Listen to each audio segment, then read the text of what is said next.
Hyperbola में जो next topic है दैट इज असेम्पटोट, है ना। असेम्पटोट क्या होता है उसके बारे में कुछ बातें करने में थोड़ा बहुत आइडिया तो अपन ले ही चुके हैं, फिर भी next study असेम्पटोट्स।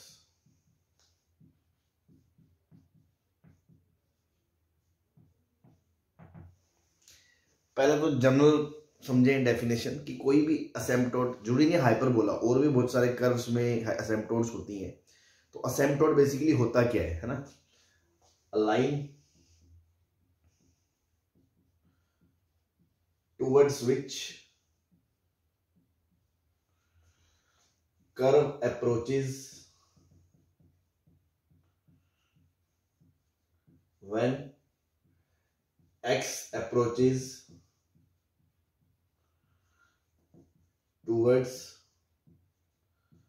plus infinity or minus infinity। ठीक,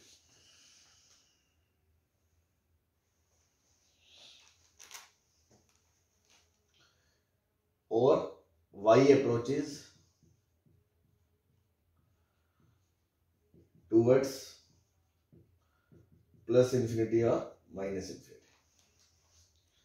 क्या कहा है हमने कि कोई कर्व के लिए असेम्पटोट क्या होता है, जब या तो x प्लस माइनस इंफिनिटी को अप्रोच करे या y माइनस प्लस इंफिनिटी को अप्रोच करे, तो उस टाइम पे वो जो कर्व है ना, कर्व वो उस लाइन को अप्रोच करती हुई दिखाई देगी।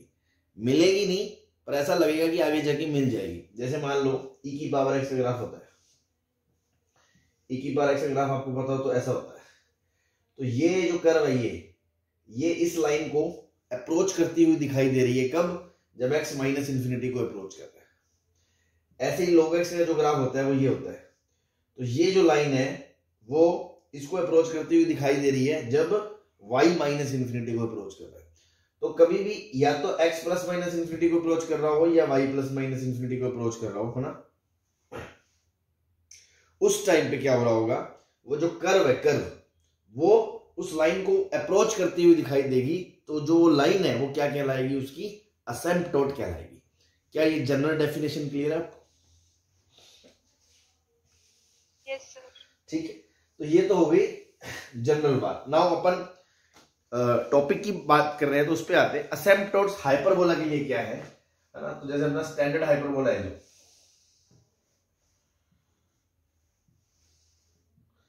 जिसकी इक्वेशन है x square by a square minus y square by b square equals to 1। ठीक है, इसके लिए ये दो लाइन असेम्पटोट्स होंगी, जिसको ये अप्रोच करता हुआ दिखाई देगा।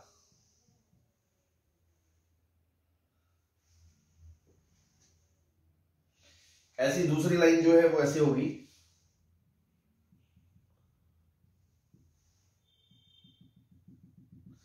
ये हमें पता कैसे चला कि सर ये दो लाइनें होंगी? उसका तरीका है, प्रूफ देख लो। मान लो लेट लाइन इज y बराबर mx प्लस सी। अब मैं क्या करूंगा, इन दोनों को सॉल्व करूंगा, कर्व और हाइपरबोला। तो क्वाड्रेटिक बनेगी x square by a square minus y की जगह mx प्लस सी का whole square upon b square equals to 1। ठीक, यहां से क्या आएगा, b square minus m square a square m square x square minus 2mc a square x, और इधर से आएगा ए स्क्वायर बी स्क्वायर, इधर से आएगा minus a square C square minus a square B square बराबर। ये क्वाड्रेटिक आएगी भाई। इन दोनों को सॉल्व करेंगे, कि लाइन को और हाइपरबोला को सॉल्व करेंगे तो ये क्वाड्रेटिक आएगी नहीं आएगी?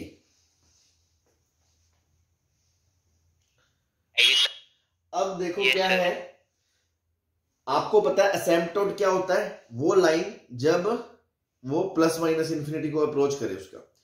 अल्टीमेटली हमें यहां से पता है कि ये इसको कहां मिलेगा, प्लस इंफिनिटी पे, और इधर कहां मिलेगा इस लाइन को, माइनस इंफिनिटी पे। अल्टीमेटली मैं ये बोल सकता हूं कि इस क्वाड्रेटिक के जो दोनों रूट्स हैं, बोथ रूट्स हैं, वो इन्फिनिटी और माइनस इन्फिनिटी है, ये बोल सकते हो आप? हाँ जी, यस सर। अब हालांकि इन्फिनिटी माइनस इन्फिनिटी कुछ होता नहीं है, बट क्रूडली हम बोल सकते हैं कि इसके दोनों रूट इन्फिनिटी और माइनस इन्फिनिटी है, क्योंकि एक बार ये इन्फिनिटी पे मिलेगा इस लाइन को, एक बार माइनस इन्फिनिटी पे मिलेगा।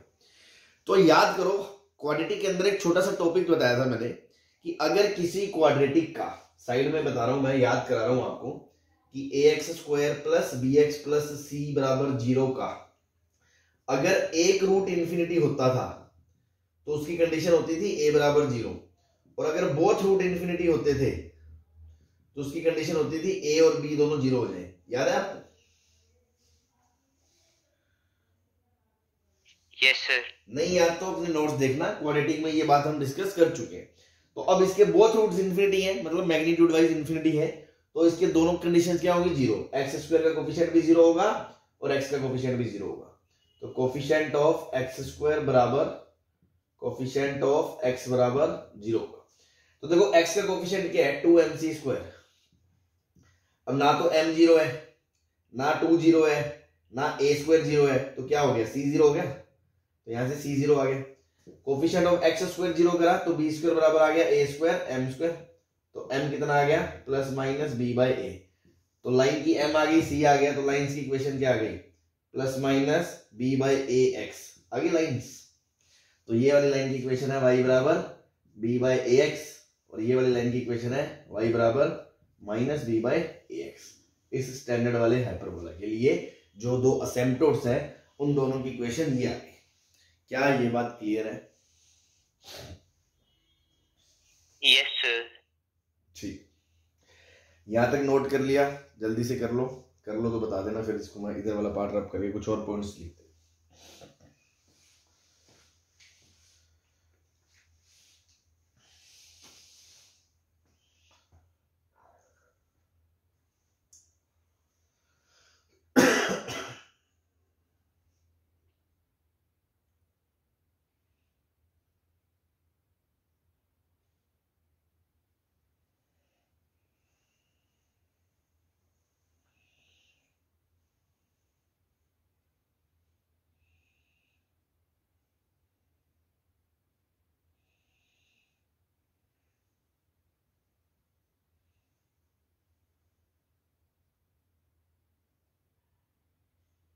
चले?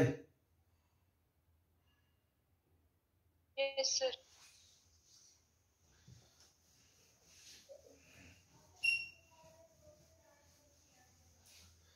तो देखो, ये अगर एंगल में थीटा बोलता हूं ये, तो यहां से आपको दिख रहा है कि थीटा क्या होगा? tan inverse b by a होगा। tan थीटा बराबर b बाई a है। सिमिलरली ये वाला जो थीटा है, ये वाला, ये कितना होगा? tan inverse minus b by a। क्या दोनों थीटा बराबर है?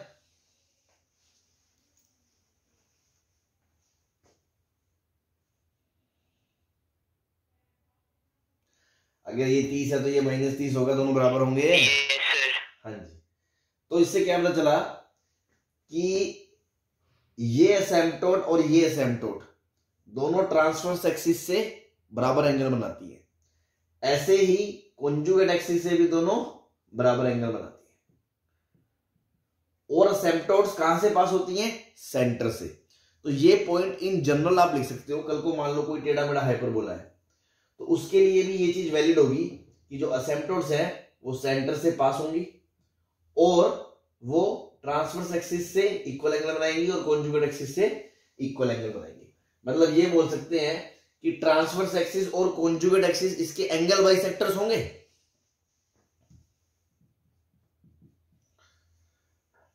हाँ जी, यस सर। तो note 1, asymptotes are lines equally inclined to transverse axis bracket में and conjugate axis। इसका मतलब ये मत समझ लेना कि ये थीटा और ये 90 माइनस थीटा बराबर है। मतलब ट्रांसवर्स एक्सिस से भी बराबर एंगल बनाती है, या ये कह लो कॉन्जुगेट एक्सिस से भी बराबर एंगल बनाती है ना, ये कह सकते हो, या कॉन्जुगेट एक्सिस है ना। तो asymptotes are equally inclined to transverse axis and passing through center of the hyperbola।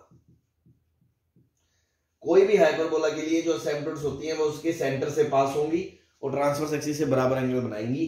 That is हम ये कह सकते हैं कि transverse axis and conjugate axis R angle bisectors of asymptotes, angle bisector of asymptotes, ये बोल सकते हो। क्लियर है? Yes sir. एक नोट और ध्यान रखें छोटा सा, कि जैसे इसेंट्रिसिटी का स्क्वायर क्या होता है, 1 + b² / a²। इस वाले हाइपरबोला के लिए, स्टैंडर्ड वाले के लिए, ये tan थीटा कितना है, b/a, तो इसको बोल सकते हो 1 + tan² थीटा। 1 + tan² थीटा क्या हो गया, sec² थीटा। तो इसेंट्रिसिटी क्या हो गई,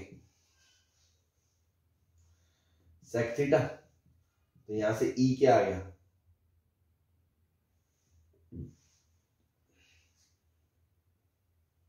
बस E बराबर क्या हो गया, sec theta. Where 2 theta is angle between asymptotes। क्या ये बात समझ में आ गई? अगर asymptote के बीच एंगल 2 थीटा है तो उसका आधा कर दो, उसका sec ले लो, तो इसेंट्रिसिटी आ जाती है हाइपरबोला की डायरेक्ट। ये अल्टरनेट फॉर्मूला आ गया। कल को अगर आपसे बोले क्वेश्चन में कि asymptotes के बीच एंगल थीटा है, मतलब ये θ/2 हो गया, तो इसेंट्रिसिटी क्या हो जाएगी, sec θ/2 हो जाएगी। तो इसेंट्रिसिटी sec थीटा है अगर 2 थीटा एंगल है बिटवीन asymptotes। क्लियर है ये बात? Yes sir. ठीक, एक चीज और है बस ऐसी नॉलेज के लिए। अब एक चीज ध्यान रखें, जैसे मान लो ये asymptote है ना, ये तो इसको हाइपरबोला को मिल नहीं रही। अगर मैं इसके पैरेलल लाइन खींचूं इधर, इसके पैरेलल इधर खींचूं, तो वो इस वाले पोर्शन को तो कट नहीं करेगी, इस वाले पोर्शन को एक जगह कट करेगी। Yes sir. इसके पैरेलल ऊपर खींचूं तो वो इसको एक जगह कट करेगी, इसको कट नहीं करेगी। अल्टीमेटली ये कहना चाह रहे हैं कि asymptote के पैरेलल कोई भी लाइन खींच लो, वो हाइपरबोला को एक से ज्यादा पॉइंट पे नहीं काटती, कभी भी वो कोण नहीं बन सकती। ठीक है ना? तो not for any line parallel to asymptote। भाई asymptote तो काटती ही नहीं है कहीं, और उसके पैरेलल कोई भी दूसरी लाइन बनाओगे वो एक जगह ही काटेगी। Parallel to asymptote cuts hyperbola at 1 point only, 1 point only. ठीक है जी, ये सारी बातें क्लियर है आपको? Yes sir. चलो नोट कर लो इसको जल्दी से।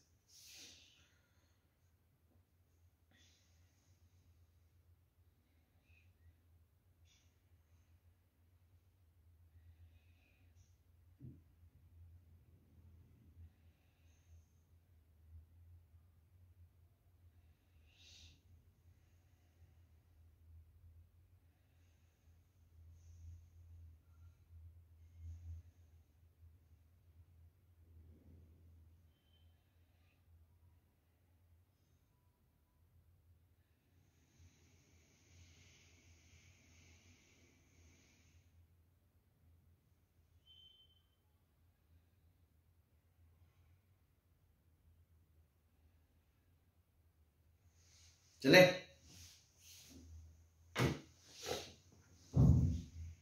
हाँ जी चले आगे। Yes sir. Yes sir.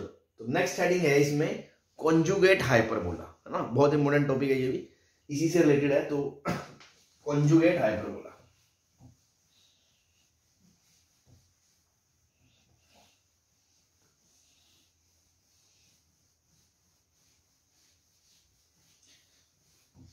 भाई इससे पहले लास्ट लेक्चर तक हम वो सारी चीजें कवर कर चुके हैं हाइपरबोला की जो कॉमन थी इलिप्स के साथ, जो मिलती थी, है ना, वो सारी चीजें हम कवर कर चुके हैं।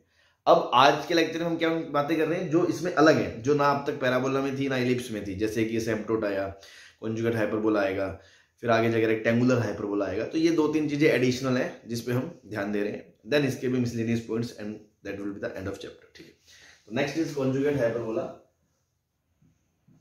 कॉन्जुगेट हाइपरबोला किसी भी हाइपरबोला का क्या होता है, आप पहले तो डायग्राम बनाएंगे, उससे समझ में आ जाएगा, फिर उसको लिख लेंगे हम। जैसे सबसे पहले असिम्प्टोट बना दिए हमने, है ना,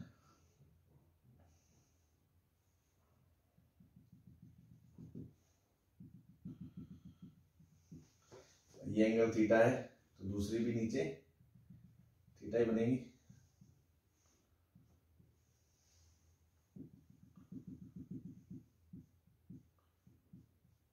ठीक है, अपना एक हाइपरबोला था ये,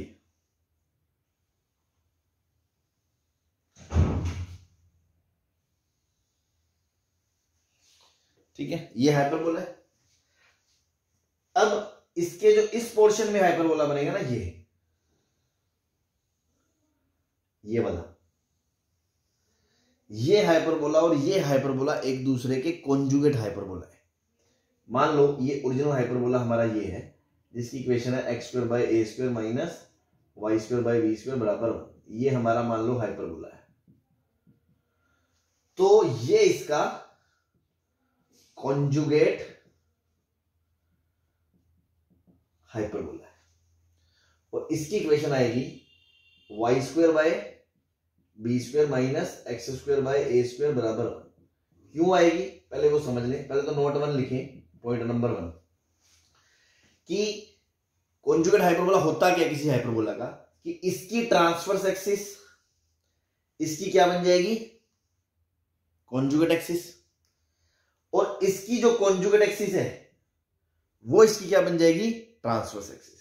जैसे मान लो ये पॉइंट है आपका इस हाइपरबोला के लिए 0, b और 0, माइनस बी, और ये वाला पॉइंट था आपका a, 0 और माइनस a, 0। ओरिजिनल वाला हाइपरबोला ये था, तो उसके लिए ये तो ट्रांसवर्स एक्सिस थी और ये कॉन्जुगेट एक्सिस थी। अब जो नया हाइपरबोला उसके लिए ये ट्रांसवर्स एक्सिस है और ये कॉन्जुगेट एक्सिस है। तो transverse axis and conjugate axis of hyperbola are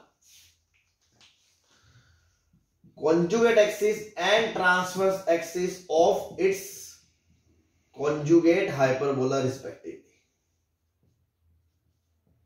क्या ये बात समझ में आ गई आपको?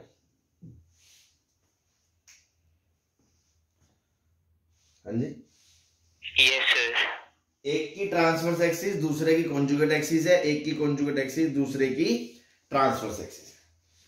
फिर हमें इससे एक चीज और पता चली, नोट 2, कि अगर ये इसका कॉन्जुगेट है तो ये इसका कॉन्जुगेट है, both are conjugate of each other. भाई अगर ओरिजिनल ये दिया जाएगा तो इसकी ट्रांसवर्स ये बना दोगे, इसकी कॉन्जुगेट ये बना दोगे, तो भी इसका कॉन्जुगेट ये कहलाएगा, इसका कॉन्जुगेट ये कहलाएगा।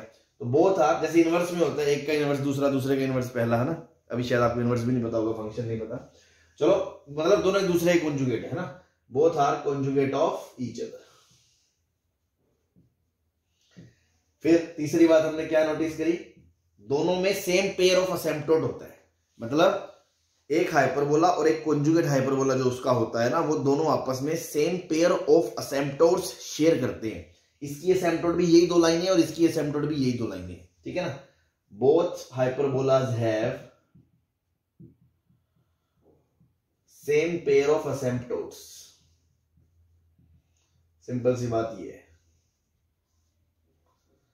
अब समझ में आ गया हाइपरबोला और कॉन्जुगेट हाइपरबोला क्या होता है?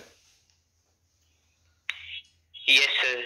ठीक, अब इक्वेशंस की बात करें तो अगर इसकी इक्वेशन ये है तो इधर वाले के लिए प्लस आएगा y के साथ, माइनस आएगा x के साथ। इसकी ट्रांसवर्स एक्सिस क्या है, b टू b, तो मतलब सेमी क्या हो गई b, तो इसके नीचे आएगा b स्क्वायर, इसके नीचे a स्क्वायर आएगा। तो दोनों की इक्वेशन में मतलब अगर इसकी इक्वेशन ये है तो इसकी इक्वेशन ये आएगी, इसमें तो कोई डाउट नहीं है।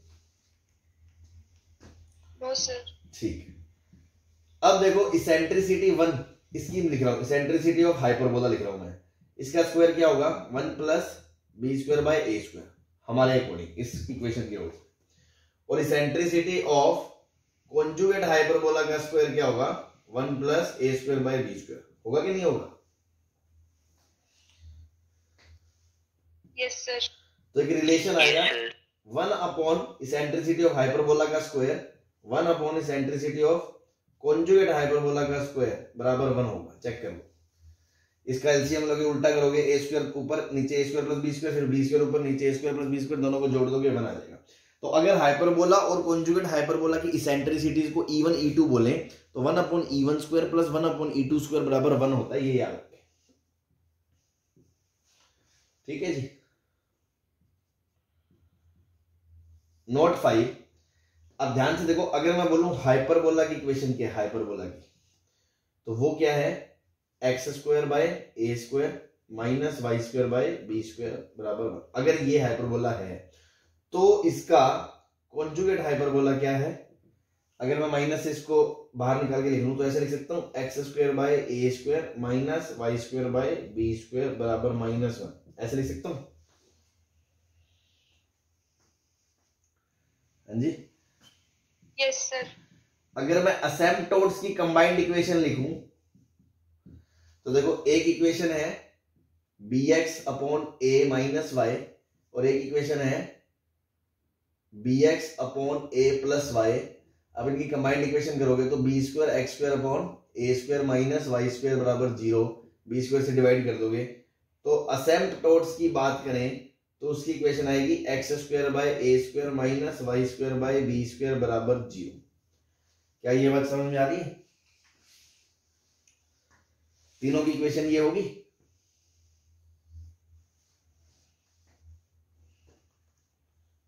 हाँ जी सर एक बार फिर से बता दो ये वाला। सर असिम्प्टोट्स तो समझ नहीं आया। भाई कंबाइंड इक्वेशन कैसे लिखते हो, एक लाइन की इक्वेशन L1 बराबर 0, दूसरे की L2 बराबर 0, दोनों को मल्टीप्लाई करते हो तो इसकी इक्वेशन क्या है, bx by a minus y बराबर 0, दूसरे की क्या है bx by a plus y बराबर 0, दोनों को मल्टीप्लाई करोगे तो ये आ जाएगा। तो इक्वेशन नहीं आएगी x square by a square minus y square by b square बराबर 0। इसको फैक्टराइज करोगे तो क्या ये दोनों लाइनें नहीं आएंगी? Yes sir. तो ये उसकी कंबाइंड इक्वेशन है 2 डिग्री। 2 डिग्री तो लाइनों की तो रिप्रेजेंट करती है, डेल्टा 0 है इसका, pair of lines passing through origin. ठीक है ना? तो तीनों की इक्वेशन ये है आपके सामने। अगर ये हाइपरबोला है, ये असिम्प्टोट है, ये कॉन्जुगेट हाइपरबोला है, इसमें कोई दिक्कत? No sir. अब देखो, इसमें ऑब्जर्व करने वाली क्या बात है कि ये तो हमारा स्टैंडर्ड है। पहले स्टैंडर्ड के लिए बात करें कि तीनों में कांस्टेंट को छोड़ के सारी चीज सेम है। Yes sir. कांस्टेंट को छोड़ के पूरी की पूरी इक्वेशन तीनों की सेम है। और दूसरी चीज जो कांस्टेंट है ना, कांस्टेंट वो पता है क्या है? जैसे इसको बोला मैंने h, इसको बोला a, इसको बोला c। Hyperbola, asymptote, conjugate hyperbola. तो जो हैक है ना, हैक, constants of hack are in AP, are in AP. देख लो, ये 1 से कम 0, 0 से कम -1, दोनों का एवरेज ये बैठ रहा है। तो स्टैंडर्ड के लिए आपको ये बात समझ में आई कि पहली बात तो तीनों की इक्वेशन में फर्क किसका है? कांस्टेंट का। दूसरा जो हैक है इसी सीक्वेंस में HAC, इनके कांस्टेंट आपस में AP में है। क्या ये बात बोल सकते हैं?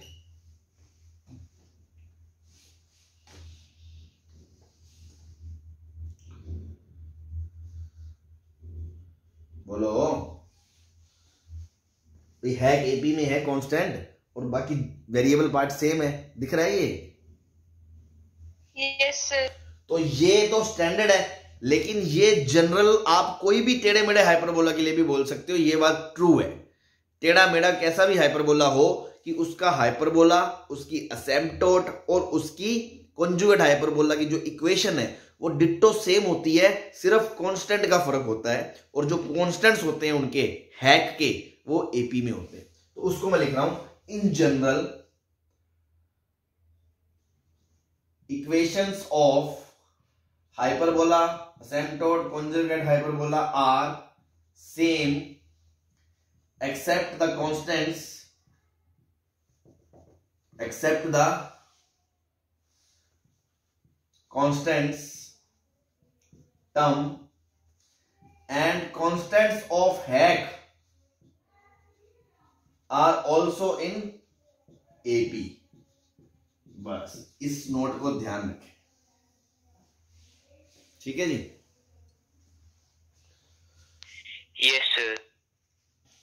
चलिए, एक चीज और छोटी सी, जैसे इसेंट्रिसिटी की बात ही कर रहे थे, मैं यहाँ पे ये भी तो बोल सकता हूँ, जैसे इसी के बाद 4, इसको 6 बोल देना, चाहे 4 के बाद बीच में एक 5वां नोट डाल देना कि अगर ये एंगल 2 थीटा है, अगर ये एंगल 2 थीटा है तो इसेंट्रिसिटी ऑफ हाइपरबोला तो हो गया सेक थीटा, और ये एंगल हो गया 90 माइनस थीटा, ये एंगल हो गया 90 माइनस थीटा। तो इन दोनों के बीच अगर एंगल 180 माइनस 2 थीटा है तो उसका हाफ 90 माइनस थीटा, तो इसकी सेंट्रिसिटी क्या हो जाएगी, सेंट्रिसिटी ऑफ कॉन्जुगेट हाइपरबोला क्या हो जाएगी, सेक 90 माइनस थीटा, तो वो क्या हो जाएगा, कॉसेक थीटा। तो यहां से भी देख सकते हो 1 अपॉन हाइपरबोला का स्क्वायर मतलब cos square plus sine square बराबर बनाएगा, आना चाहिए cosec theta if 2 theta angle between transverse axis, sorry asymptotes. Clear है, ये भी बोल सकते हैं। Yes sir. तो ये नोट 5, ये नोट 6। अभी तक हमने क्या बोला, दोबारा सुन लें। ट्रांसवर्स एक्सिस कॉन्जुगेट हाइपरबोला की एक दूसरे की एक्सचेंज होती है, दोनों की सेम पेयर ऑफ असेम्पटोट्स होती हैं, ठीक है ना, और दोनों एक दूसरे के कॉन्जुगेट कहे जाते हैं। बट अगर मान लो ओरिजिनल मैंने ये लिया तो असेम्पटोट की इक्वेशन ये आएगी और कॉन्जुगेट की इक्वेशन ये आएगी। दोनों की सेंट्रिसिटीज का रेसिप्रोकल का स्क्वायर का सम 1 होता है, और जो तीनों की इक्वेशन है वो दिखने में एकदम सेम होती है, कांस्टेंट का फर्क होता है सिर्फ, और जो कांस्टेंट का जो है सिस्टम वो भी हैक का किस में होता है, अपने एपी में होता है, बस ये ध्यान रखें, ठीक है। चले आगे।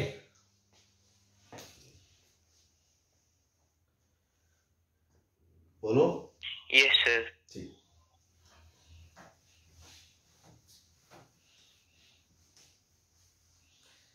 इस चीज पे अपन एक क्वेश्चन भी कर लेते हैं इसी के नीचे, ताकि आपको याद रहे ये बात।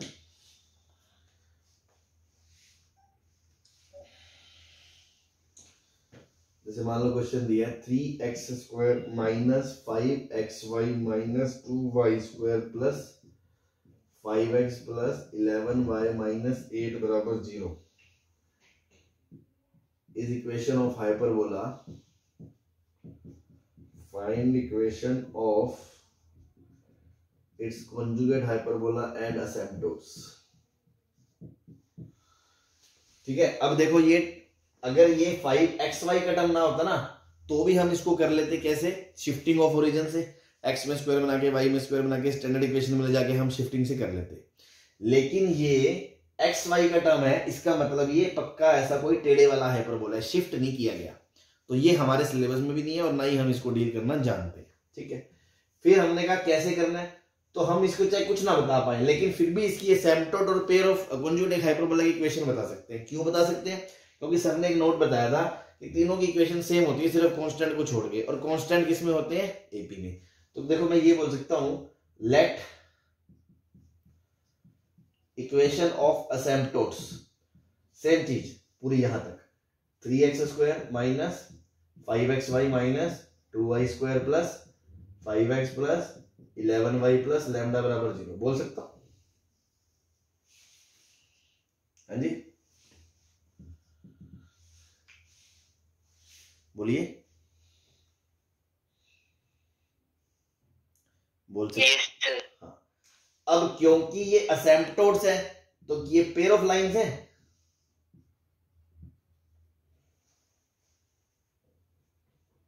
लाइनें असेम्पटोट लाइन नहीं है, यस सर। तो पेयर ऑफ लाइन है तो इसका डेल्टा 0 होगा 2 डिग्री कर्व का, तो डेल्टा 0 कर दो, ए बी, बी मतलब वाई स्क्वायर माइनस 2, सी मतलब कांस्टेंट लैम्डा, फिर यहां आता है एच जी एफ, एच होता है इसका आधा 2hxy माइनस 5/2, इधर भी एच आएगा माइनस 5/2, जी होता है इसका आधा x 5/2, 5/2, f इधर आएगा 11/2, 11/2। पता है ना ये डेल्टा लिखना कैसे लिखते हैं, हाँ जी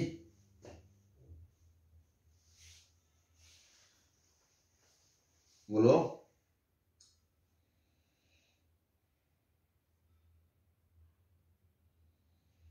सर एक बारी बता दो। क्या बता दे, सर डेल्टा कैसे लिखा है, समझ नहीं आया। तो पढ़ते नहीं हो ना आप, स्ट्रेट लाइन में बताया तो था ax² प्लस by² प्लस, जहां से कहानी शुरू हुई थी 2 डिग्री कर्व की, पहली बात ये थी, और अब खत्म होने को आई है, अब आप पूछ रहे हो ये क्या है। बेटा पढ़ाई शुरू कर लो, ऐसे तो कुछ नहीं होगा फिर। ये जनरल 2 डिग्री कर्व होती है, इसका डेल्टा होता है ABC HGF HGF, याद है कुछ ऐसा कुछ देखा है जीवन में? यस सर आ गए। वही लिखा है, सॉल्व करो इसको, वैल्यू निकालो क्या आएगी। डिटरमिनेंट खोलना आता है ना 3/3 का? Yes sir. करो, इसको रखा, इसका गली मोहल्ला उड़ाया है ना, this into this minus this into this, करो।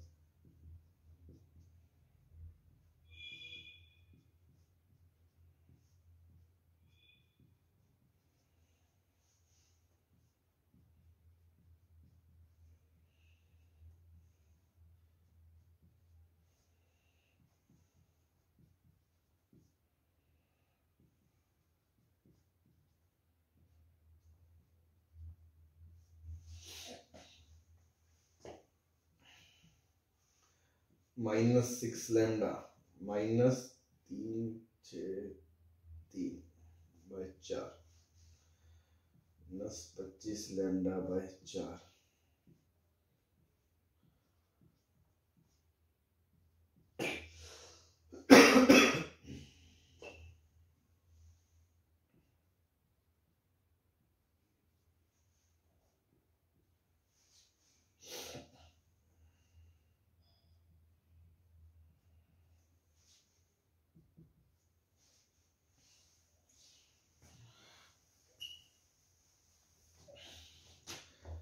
यहां से क्या आएगा?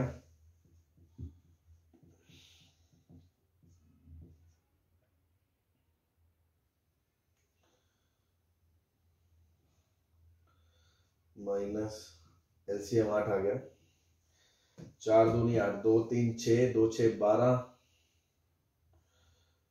2 3 6 2 6 12 726 माइनस 8 -275 -275 प्लस 275 प्लस 275 प्लस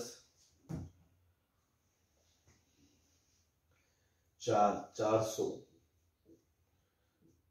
ये माइनस का आएगा।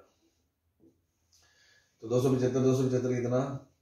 550 726 6 7 1276 माइनस 100 1176, तो 1176/8 इक्वल्स टू 4 6 24 24 25 49 -49 लैम्डा/4। 4 इससे गया 2 इससे गया 5 10 1 2 8 16 1 2 8 16। अब लैम्डा बराबर अगर -49 और 9 98, माइनस का 12 आ गया लैम्डा। ठीक है जी, लैम्डा की वैल्यू -12 आ गई।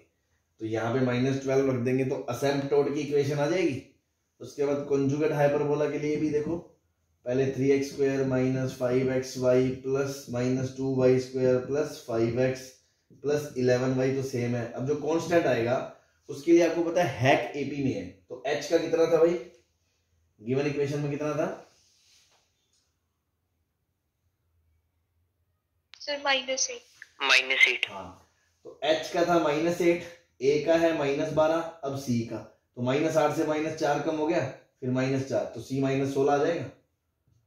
ये कॉन्जुगेट हाइपरबोला आ गया, तीनों की इक्वेशन आ गई, ये बताया था। ठीक है, यस सर। Yes sir. ठीक।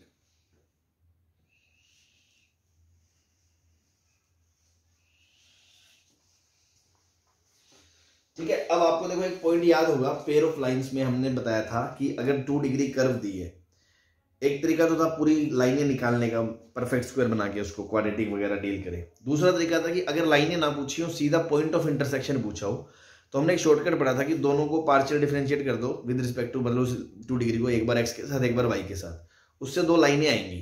बट वो जो 2 लाइनें होंगी वो ओरिजिनल 2 लाइनें तो नहीं होंगी, बट उनके पॉइंट ऑफ इंटरसेक्शन से वो पॉइंट जरूर आ जाएगा जो उनका पॉइंट ऑफ इंटरसेक्शन है। सिमिलरली यहां अगर मैं हाइपरबोला की इक्वेशन है जैसे मान लो दी गई है, तो हाइपरबोला की इक्वेशन और कॉन्जुगेट हाइपरबोला की इक्वेशन और असिम्पटोट की इक्वेशन में कोई फर्क नहीं होता कांस्टेंट के अलावा, और कांस्टेंट तो डिफरेंशिएशन में 0 ही हो जाना है।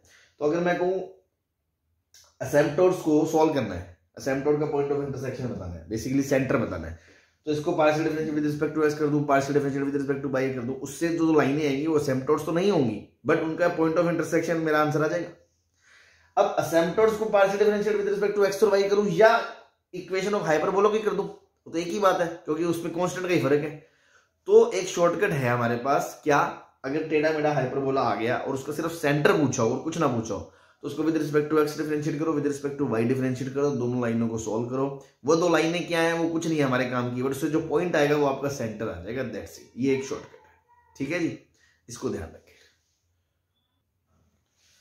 ठीक है। तो बस इसी को पॉइंट बना के लिख लो कि अगर कोई भी हाइपरबोला दिया हो रैंडमली, है ना, हमें नहीं पता वो कैसी भी इक्वेशन दी गई हो टेढ़ी मेढ़ी हाइपरबोला की, note 7, if any hyperbola is given and center is asked, center of hyperbola is asked, तो क्या करें, partial differentiate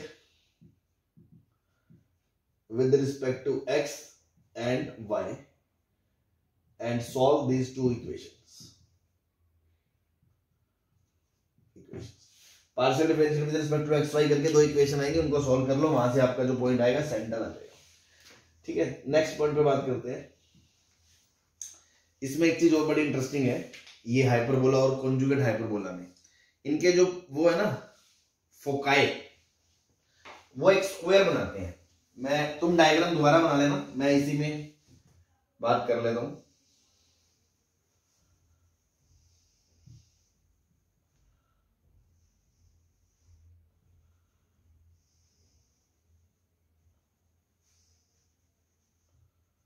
ठीक है, क्या कह रहे हैं, एक इसका फोकस होगा इधर a,0, एक इधर होगा -a,0, एक इधर होगा 0,be, एक इधर होगा 0,-be। ये चारों पॉइंट्स एक स्क्वायर बनाते हैं, ठीक है जी। कैसे, बहुत आसानी से आप देख सकते हो, चारों लेंथ है बराबर है, दिख रही है, √a² plus b²। Yes sir. चारों लेंथ बराबर है तो सर जुड़ी थोड़ी एक रेक्टेंगल स्क्वायर होता है, तो आप देखोगे इनके एंगल भी 90-90 आएंगे। स्लोप्स निकाल के देख लेना, इसकी स्लोप निकाल के देख लेना, परपेंडिकुलर आएगी, -1 आएगा। अच्छा सर, ठीक है, या ये बोल दो इनके डायगोनल्स की लेंथ बराबर करके देख लो, ये लेंथ और ये लेंथ, ठीक है ना, तो उससे भी आ जाएगा आपका। अगर आप देखोगे डायगोनल्स की लेंथ निकाल के, ये आएगी 2a, उधर से आएगी 2b।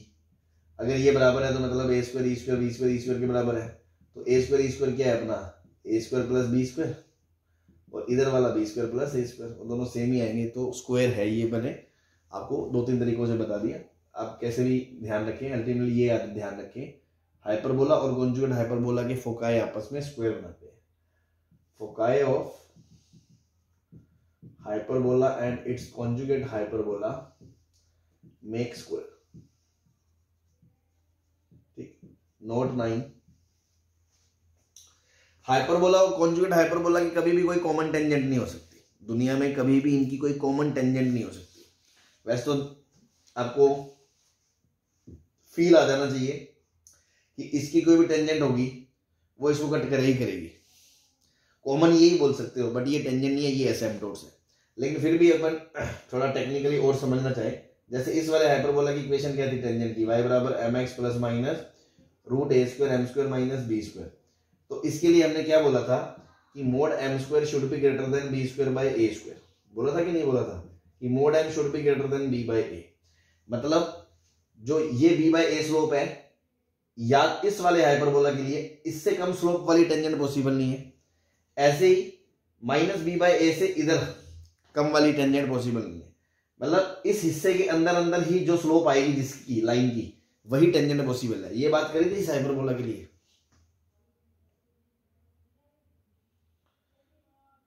भाई इस हाइपरबोला के लिए स्लोप अगर हाइपरबोला वाले रीजन के अंदर आ गई ना, -b/a से b/a के बीच, तो आपकी टेंजेंट पॉसिबल नहीं है, मतलब वो स्लोप इस ऊपर रीजन में आनी चाहिए।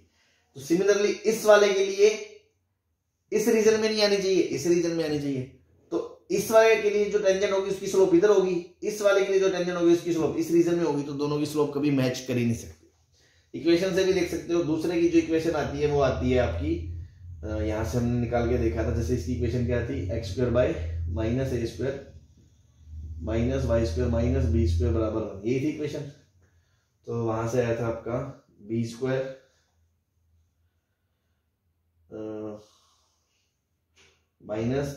m²। तो इसके लिए क्या था कि मोड m जो है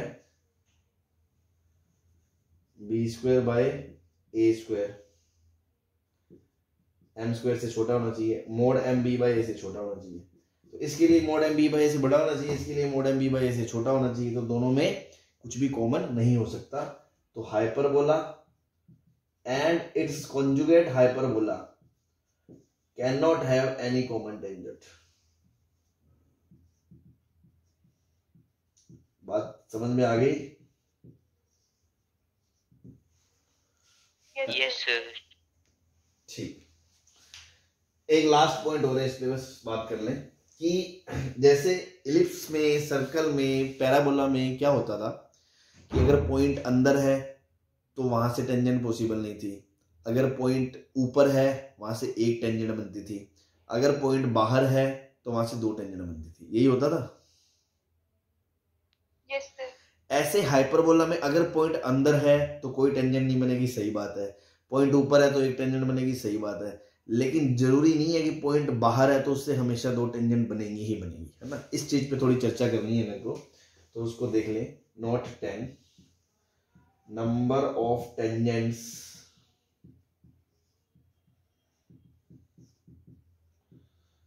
from a point outside the hyperbola to hyperbola कितनी होगी।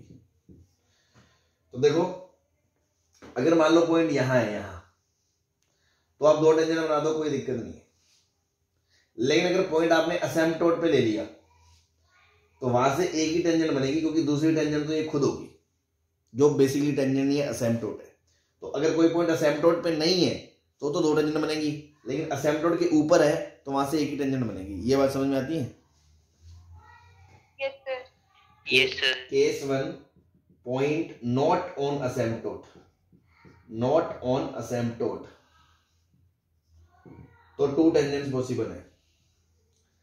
लेकिन केस 2, पॉइंट ऑन असेम्पटोट, तो एक ही टेंजेंट है। तो क्या मैं ये बोल सकता हूं असेम्पटोट पे कोई भी पॉइंट लो, वहां से एक ही टेंजेंट पॉसिबल है, दो नहीं बन सकती? यस सर, कह सकते हैं। सही है, लेकिन आधा सही है। एक चीज और आपने ध्यान नहीं दी, असेम्पटोट पे सेंटर भी आता है, और सेंटर से कोई भी टेंजेंट नहीं बनेगी, क्योंकि सेंटर से दोनों लाइनें यही जाती हैं। तो सेंटर से, एक सेंटर एक इकलौता ऐसा पॉइंट है बाहर जिससे कोई भी टेंजेंट नहीं बनती है हाइपरबोला पे। तो पॉइंट ऑन असेम्पटोट ब्रैकेट में एक्सेप्ट सेंटर, एक्सेप्ट सेंटर। और केस 3, अगर सेंटर होगा पॉइंट तो जीरो टेंजेंट बनेगी। तो समझ रहे हो, आप ये नहीं बोल सकते कि कोई भी पॉइंट हाइपरबोला के बाहर हो तो वहां से दो टेंजेंट बनेगी। वो डिपेंड करता है, अगर वो सेंटर है तो जीरो टेंजेंट बनेगी, अगर सेंटर नहीं है, असेम्पटोट पे है तो एक, और असेम्पटोट पे नहीं है तो दो बनेगी। क्या ये बात क्लियर है? Yes sir. Yes sir. बस ठीक है। So this is the theory, all about conjugate and asymptotes. अब अपन इस पे कोई 3-4 क्वेश्चंस प्रैक्टिस कर लेते हैं ना, ठीक है। चलिए,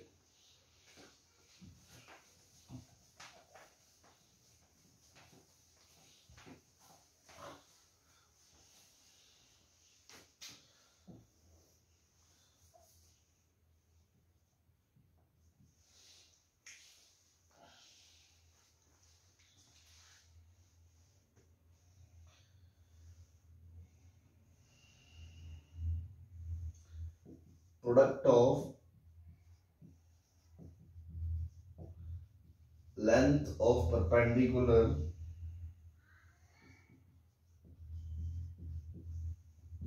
from any point on hyperbola to its asymptotes is constant.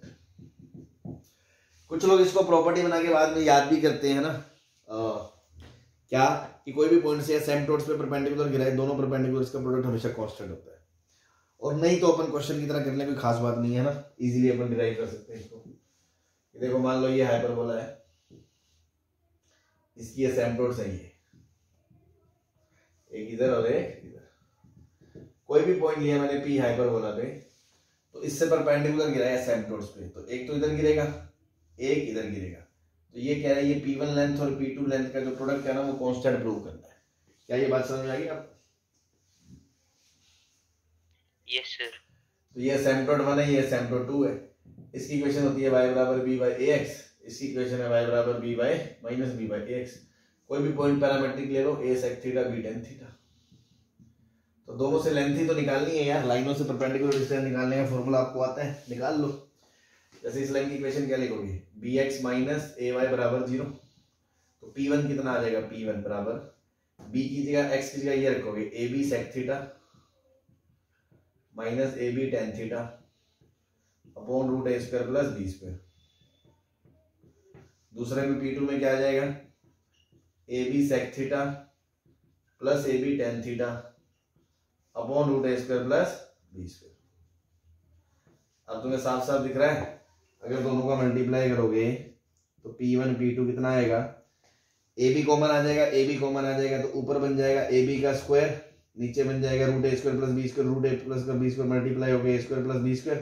Bracket में क्या बचेगा, sec minus 10 into sec plus 10, sec square minus 10 square क्या होता है 1। तो आंसर क्या आ गया, AB का square upon a square plus b square. आ गया?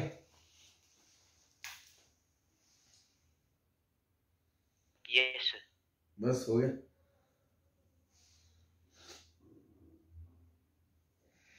ठीक है ना, ये आपका प्रूव हो गया क्वेश्चन। ये लेंथ ऑफ परपेंडिकुलर टू असिम्पटोट्स किसी भी पॉइंट से कांस्टेंट होता है।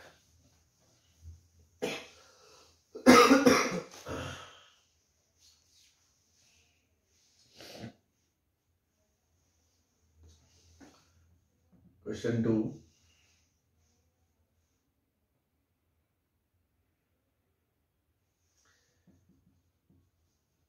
tangent at any point P on hyperbola meets asymptotes at A and B.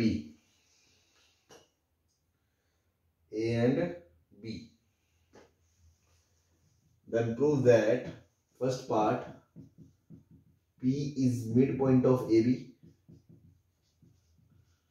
Second part, triangle OAB area is constant.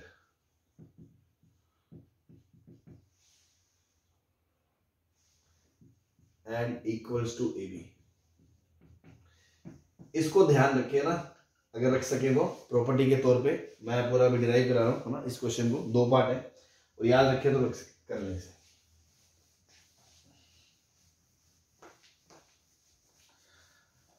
ठीक है, नहीं तो क्वेश्चन तो हम कर ही सकते हैं, एक हमारे लिए क्वेश्चन है, कोई खास बात नहीं है, जो कह रहा है वो करो। क्या कि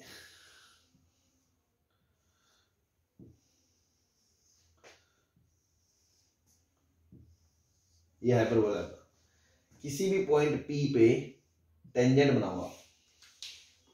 ठीक है, बना ली। वो असिम्पटोट्स को 2 जगह मिलेगी, एक बार इस असिम्पटोट को मिलेगी, एक जगह इस असिम्पटोट को मिलेगी, उनको बोल दिया AB, ये O है। तो क्या कह रहा है, पहला तो ये प्रूव करो कि ये इसका मिड पॉइंट है, P is mid point of AB हमेशा, कोई भी पॉइंट हो। तो दूसरा ये जो ट्रायंगल एरिया है ये हमेशा कांस्टेंट है AB, ये प्रूव करना है ना। तो प्रॉपर्टी की तरह भी ये याद रखते हैं, इसको प्रूव करना बहुत आसान है। पॉइंट मान लो A sec theta B tan theta. अब इसको इसके साथ सॉल्व करोगे, टेंजेंट की इक्वेशन मानोगे एट P पे, टेंजेंट एट P क्या होती है भाई, a square x sec theta by a minus y by b tan theta equals to, ये टेंजेंट एट बी की इक्वेशन होती है। हाँ जी, यस सर। और ये होती है y बराबर b बाय ए एक्स, और ये है y बराबर minus B bye a x. इन दोनों लाइनों को सॉल्व करोगे a आ जाएगा, इन दोनों को सॉल्व करोगे b आ जाएगा। तो पॉइंट a और b निकाल लो। तो 4 पॉइंट a, दोनों को सॉल्व करो, y की जगह क्या रख दो b बाय ए एक्स। तो x sec theta upon a minus y की जगह b by a x into tan theta by b बराबर 1, बी से बी कट गया। x बराबर क्या आ गया, a upon sec minus tan theta आ गया, और y कोऑर्डिनेट क्या आ जाएगा, b upon sec theta minus tan theta आ जाएगा। तो a पॉइंट के कोऑर्डिनेट क्या आ गए, a upon sec minus tan, b upon sec minus tan आ गए ये a पॉइंट के कोऑर्डिनेट। सिमिलरली बी पॉइंट के कोऑर्डिनेट क्या आ जाएंगे जब आप सॉल्व करोगे, भाई इसको सॉल्व करोगे तो यहाँ प्लस का फर्क ही तो पड़ेगा। तो बी पॉइंट के कोऑर्डिनेट आ जाएंगे a upon sec plus tan और b upon sec plus tan. अब आपको ये दिखाना है कि पी इसका मिड पॉइंट है, तो ए बी का मिड पॉइंट निकाल लो, mid point of a b निकाल लो। तो ए कॉमन आ गया, 1 upon sec minus tan plus 1 upon sec plus tan by 2 comma b times 1 upon sec minus tan comma 1 upon sec plus tan by 2।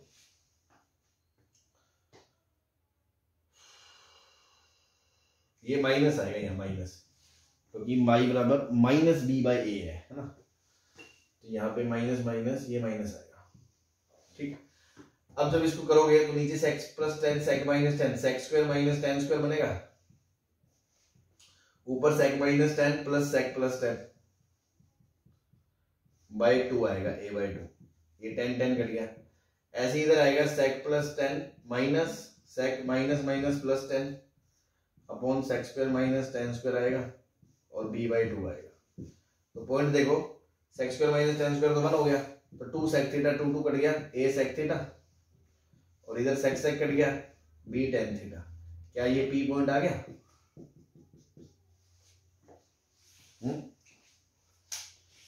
तो ये prove हो गया कि कोई भी पॉइंट p पर टेंजेंट खींचो, वो एसिम्पटोट पे जहां मिलेगी उस लाइन सेगमेंट का मिड पॉइंट हमेशा p होगा। ऐसे ही दूसरा, अब ये पॉइंट पता है, ये पॉइंट पता है, ये पॉइंट पता है, एरिया निकाल लो। Second part, area of triangle OAB, determinant लगा लो, हाफ ऑफ, इसका क्या है 0 0 1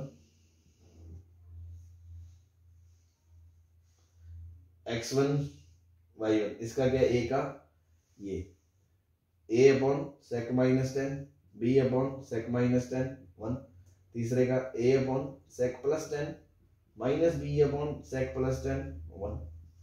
तो यहाँ से एरिया क्या आ गया, हाफ ऑफ ये 0 0 ये 1 के अबाउट खुलेगा, आएगा minus a b sec square minus tan square और minus a b upon sec square minus tan square.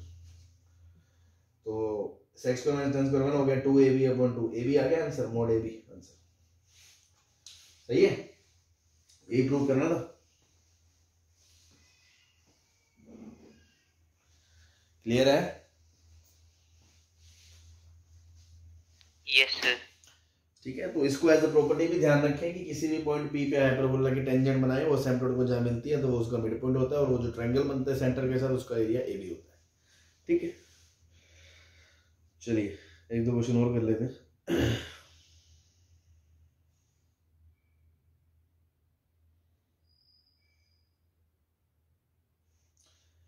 मिटा रही है, नोट कर लिया तो? नहीं सर, अभी लिखते हैं। चलो कर लो, कर लो।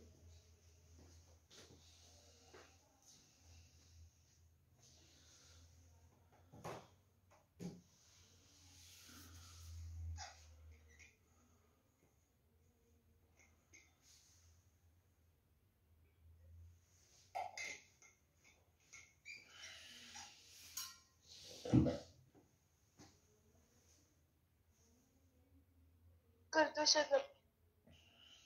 ठीक।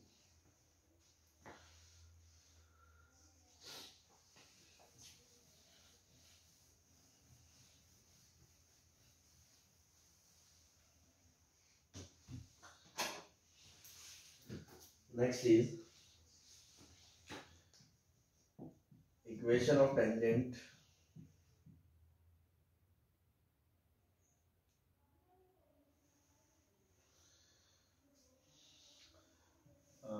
a tangent at any point P on hyperbola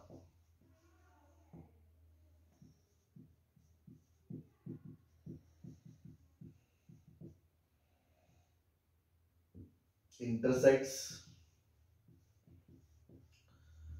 one of the asymptotes at Q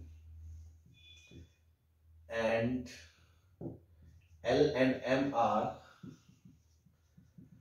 feet of perpendicular from Q to transverse axis and conjugate axis respectively.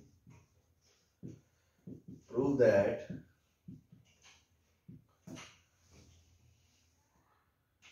PLM is a straight line. Yeah, MPL is a straight line. ठीक, क्या कह रहे हैं? एक hyperbola है,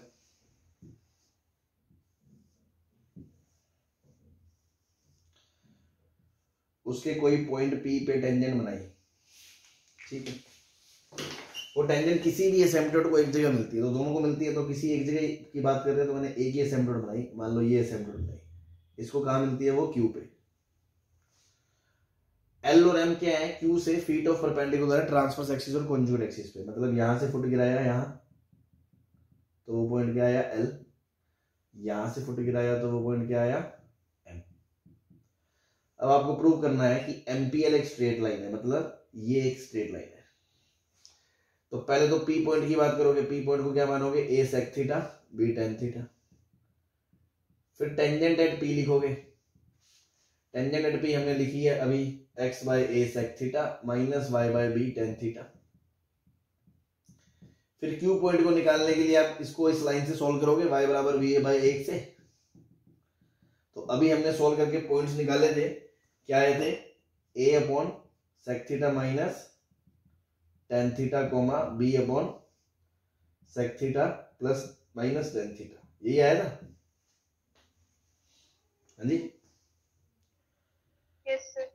अब Q आ गया तो उससे L आ गया, भाई L का एक्स कोऑर्डिनेट तो सेम ही रहेगा, A upon sec theta minus tan theta coma 0। ऐसी M आ गया, इसका एक्स कोऑर्डिनेट 0 हो गया, y कोऑर्डिनेट सेम रहेगा, V upon sec theta minus tan theta. यहां तक की कहानी क्लियर है? जो जो चाहिए था सब निकाल लिया। Yes sir. अब वो क्या, अब वो यही तो कह रहा है कि प्रूव करो PLM एक स्ट्रेट लाइन है। तो ऐसा करो ना, L और M से पास होने वाली स्ट्रेट लाइन की इक्वेशन लिख लो और प्रूव कर दो कि P उस पे लाई कर रहा है, सेटिस्फाई करके दिखा देना। तो equation of LM intercept form से लिख सकते हो, क्योंकि इंटरसेप्ट पता है x upon A upon sec minus tan plus y upon B upon sec minus tan बराबर 1। तो यहां से आ गया x by a plus y by b times sec minus tan बराबर 1।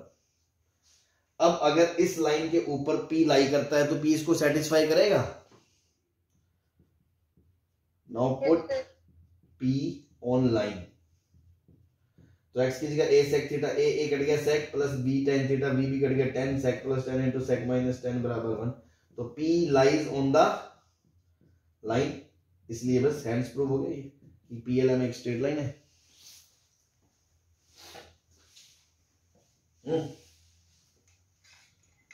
कोई परेशानी? No sir. तो देखो बहुत आसान होते हैं कोऑर्डिनेट के क्वेश्चंस, मैं आपको कह रहा हूं, बस चीजें आपको पता होनी चाहिए, आपने एक बार देख रखी हो, उसके बाद आपको याद हो, स्ट्रेटेजिक प्लानिंग के साथ, मतलब पता है ऐसे ऐसे ऐसे जो जो कह रहा करते, जो बस यार काम हो जाएगा आपका। चल एक क्वेश्चन और कर लेते हैं।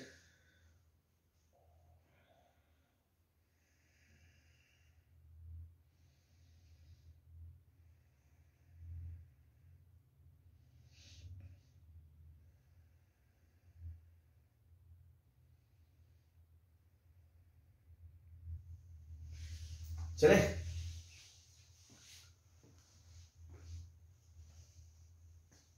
Yes sir.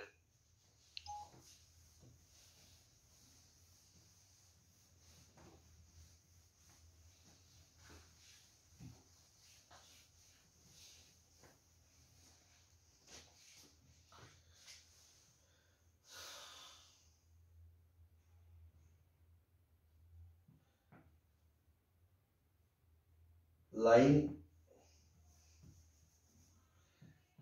at any point P on hyperbola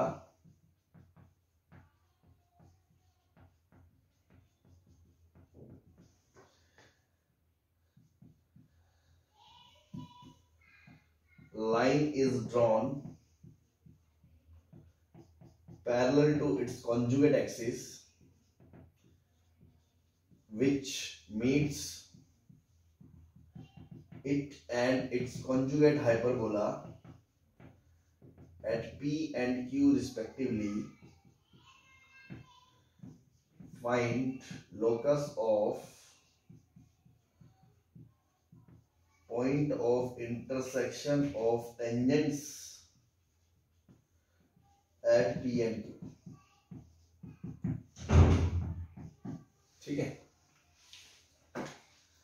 क्या कहा है थोड़ा पढ़े आप।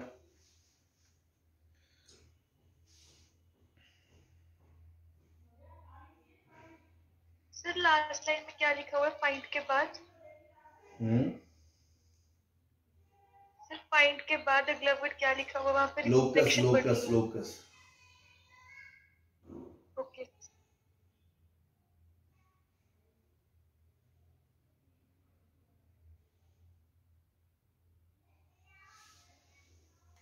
थोड़ा सा ये चेंज कर लेना, विच मीट्स इट नहीं आएगा, बस it's conjugate hyperbola at q, है ना, क्योंकि मैंने पी तो पहले लिख ही दिया ना, पी तो मैंने लिख ही दिया।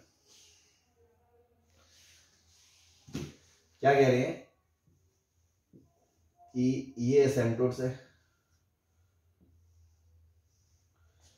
तो ये हाइपरबोला है, ये इसका कॉन्जुगेट हाइपरबोला है।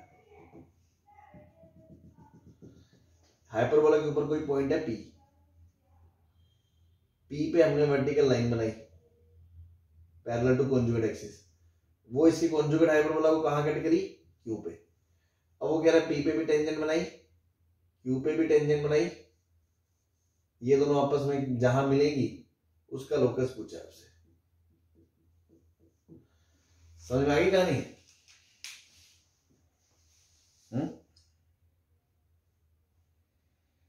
Yes sir. तो अल्टीमेटली शुरुआत कहां से होगी? पहले पी पॉइंट को एज्यूम किया जाएगा, a sec theta b tan theta, फिर क्यू पॉइंट निकाला जाएगा। उसके लिए इस हाइपरबोला की इक्वेशन देखो, इस वाले हाइपरबोला की इक्वेशन है x square by a square minus y square by b square बराबर 1। तो कॉन्जुगेट हाइपरबोला की इक्वेशन हो जाएगी y square by b square minus x square by a square बराबर 1। अब क्यू का एक्स कोऑर्डिनेट तो सेम रहेगा ए सेक थीटा, तो ए सेक थीटा इसमें रख दीजिए, तो y square upon b square minus a square sec square theta बराबर 1। तो ये आ जाएगा y बराबर 1 plus a square sec square theta का रूट टाइम्स b, ये आ जाएगा b into root 1 plus a square sec square, yes sir, है ना। तो q पॉइंट के कोऑर्डिनेट आ गए a sec theta comma b times root 1 plus a square sec square. Now इस हाइपरबोला की इक्वेशन पता है, इसका पॉइंट पता है, तो इस पे टेंजेंट t बराबर 0। इस हाइपरबोला की इक्वेशन पता है, इस पे टेंजेंट, तो इस पे t बराबर 0। बस टेंजेंट एट p क्या होगा? टेंजेंट एट p बराबर क्या हो जाएगा? t बराबर 0, तो x by a sec theta minus y by b tan theta equals to 1। और टेंजेंट एट क्यू क्या हो जाएगा? उसकी इक्वेशन ये है स्टैंडर्ड, यहाँ t बराबर 0 लगेगा, तो minus x by a square, x की जगह तो a सेक थीटा, तो minus x by a sec theta plus y by b square, और y1 की जगह b टाइम्स, तो b से b कट गया, root of 1 plus a square sec square equals to 1। ये आएगी दोनों टेंजेंट की इक्वेशन। हाँ जी, यस सर। अब h कोमा के इसको भी सेटिस्फाई करेगा, इसको भी सेटिस्फाई करेगा, दोनों में रख दिया h कोमा के, मान लो h कोमा के रख दिया, x y रख दिया, वही की बात है। अल्टीमेटली अब इन दोनों से आपको थीटा एलिमिनेट करते हैं तो लोकस आ जाएगा। हाँ जी, yes sir. Eliminate theta you will get locus. अब एलिमिनेट करने के लिए ऐसा करते हैं भाई, इस टर्म को उधर ले जाके स्क्वायरिंग कर देते हैं ताकि ये रूट गायब हो जाएगा। तो इधर मैंने लिख दिया y by b root of 1 plus a square sec square. Sec को मैं बार बार s लिख रहा हूं ना, बार बार ना लिखना पड़े। 1 प्लस एक्स सेक बाई ए।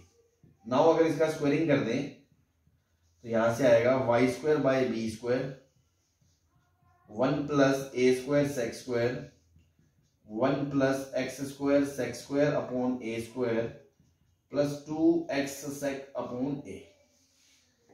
ठीक है जी, ये मान लो इक्वेशन 1 थी, ये इक्वेशन 2 थी, तो ये इक्वेशन 3 हो गई। अब इसको स्क्वायरिंग करा तो इसको भी स्क्वायरिंग करना पड़ेगा, लेकिन थोड़ा दिमाग लड़ाओ। अगर आपने इसको सीधा स्क्वायरिंग कर दिया ना तो यहाँ सेक स्क्वायर टेन स्क्वायर और सेक इंटू 10 आएगा।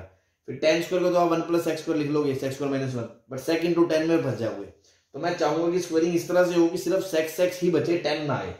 तो वो कैसे होगा, अगर 10 वाले टर्म को इधर ले जाके फिर स्क्वायरिंग करोगे तो वहां से 10 स्क्वायर आएगा और 10 स्क्वायर सेक स्क्वायर में चला जाएगा, वहां से प्योर सेक आ जाएगा। बात समझ में आ रही है?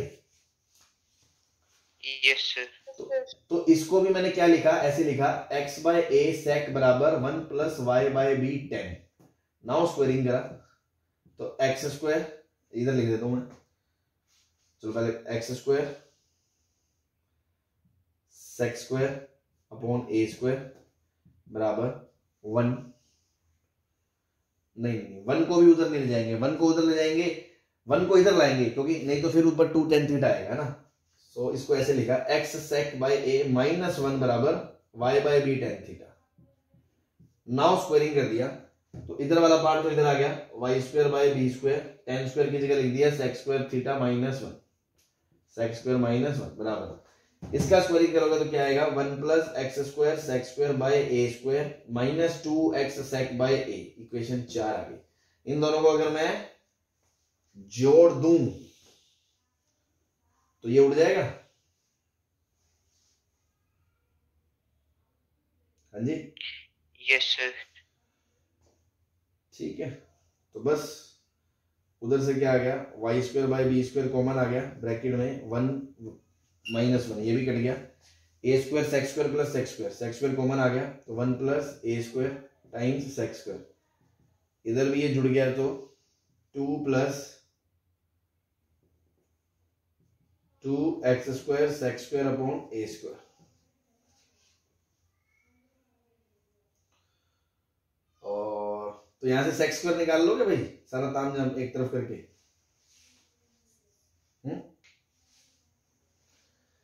भाई इसको इधर लाओगे, क्लब करोगे, कुछ करोगे, सारा इधर उधर भेज दोगे, वहां से सेक स्क्वायर आ गया। सेक स्क्वायर आ गया मतलब सेक आ गया।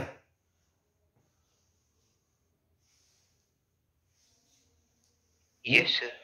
तो बस उसको इस इक्वेशन में वापस डाल देना, सेक स्क्वायर की जगह सेक स्क्वायर की जगह सेक। और मैं मानता हूँ थोड़ा गंदा सा लोकस आएगा, कैलकुलेशन थोड़ी टीडियस हो गई इसमें, बट लॉजिक समझे कि यहाँ से हमने एलिमिनेशन करना थोड़ा मुश्किल था, इसको इधर लेके गए, इसको भी उधर ले जाके, इसको इधर ले जाके स्क्वायरिंग करके ऐड कर दिया। ठीक है, यह घटाने से काम आसान हो रहा है क्या? घटाने से। अगर मैं सब्ट्रैक्ट करता हूं इन दोनों को, अगर सब्ट्रैक्ट करता हूं तो ये उड़ जाएगा पूरा, तो बनेगा 4x sec by a equals to y square by b square, 1 minus minus 1 2 और a square sec square minus sec square. तो भी एक ही बात है, देखो घटाने से भी काम बनेगा, क्योंकि इसमें सेक भी फंस गया, सेक स्क्वायर भी फंस गया, तो इट्स बेटर कि जोड़ ही दो। तो जोड़ के आपका सेक स्क्वायर आ जाएगा पूरा पूरा, उसकी वैल्यू उठा के यहाँ रख दो, यहाँ सेक इक्वल तो रूट के अंदर रख देना, मतलब जो भी एक्सप्रेशन आ जाएगा वो आपका लोकस आ जाएगा। सोल्व चाहे आप मत करो, आपको लॉजिक क्लियर होगा। क्लियर है? हाँ जी सर। Yes, sir. चलिए, so this is all about asymptotes and conjugate hyperbola. So tomorrow we will study next topic, that is rectangular hyperbola. ठीक है, अभी के लिए आज इतना ही. Okay, thank you.